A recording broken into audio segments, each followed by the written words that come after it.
Chapter 5 Angel of the Battlefield. Jack still didn't remember who Clara Barton was. He pulled out the Civil War book and read. Clara Barton was a famous Civil War nurse. When she began nursing, she used her own money for her supplies. She drove a horse-drawn ambulance right onto the battlefield to help save wounded soldiers. For this reason, she became known as the Angel of the Battlefield. Jack put the book away. Then he hurried to Annie. He looked at the woman sitting in the driver's seat of the wagon. She doesn't look like an angel, Jack thought. The woman was very small. She had a plain, serious face and dark hair pulled back in a bun. She wore a long black skirt and a black jacket. In the back of her wagon were more wounded soldiers in torn, bloody uniforms. They moaned and cried out. Nurses, both men and women, were putting the wounded men on stretchers. Clara Barton wiped her forehead. She looked hot and tired. "Can we help you, Miss Barton?" Annie asked. "Who are you?" said Clara Barton. "Jack and Annie," said Annie. "We're volunteer nurses. What can we do, Miss Barton?" Clara Barton smiled. "First, you can call me Clara," she said. "Second, would you ride with me back toward the battlefield? There are more wounded waiting to be picked up." "Sure," said Annie. Jack didn't answer. After seeing all the suffering men in the wagon, he was afraid of getting closer to the battlefield. "And you?" Clara asked Jack. Her dark, serious eyes looked right into his. Jack didn't want to admit he was afraid. "Sure, no problem," he said. "Very good," said Clara Barton. "Let's go." Jack and Annie climbed up into the driver's seat next to her. By now, all the soldiers had been taken out of the wagon. "Take care of my new family members," Clara called to the nurses. She snapped the reins. The horse-drawn ambulance rolled off, sending up clouds of dust. Chapter 6 Keep Low.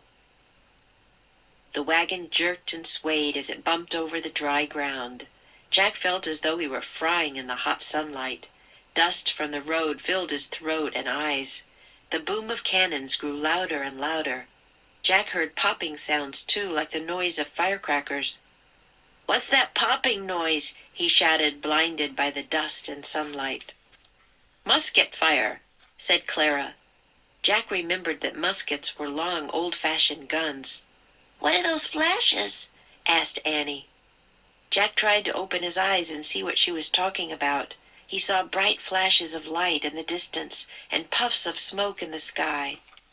"Cannon shells exploding," said Clara Barton. "Shells are like small bombs. They have ruined much farmland." Jack squinted at the passing countryside. The ground was filled with ugly holes. Long ditches were also cut through the fields. "Did the shells make those ditches too?" he asked. "No, those are trenches the soldiers dug for a battle," Clara said. "Each side digs their own. Day after day they sit in the trenches firing their muskets at one another." Jack tried to imagine how terrible it would be to sit in a trench all day, waiting to be shot, or waiting to shoot someone else.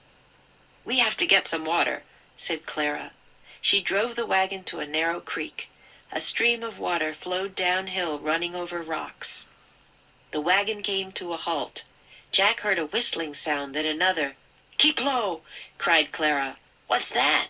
Jack asked. "Cannon fire," she said. Jack and Annie crouched down in the driver's seat.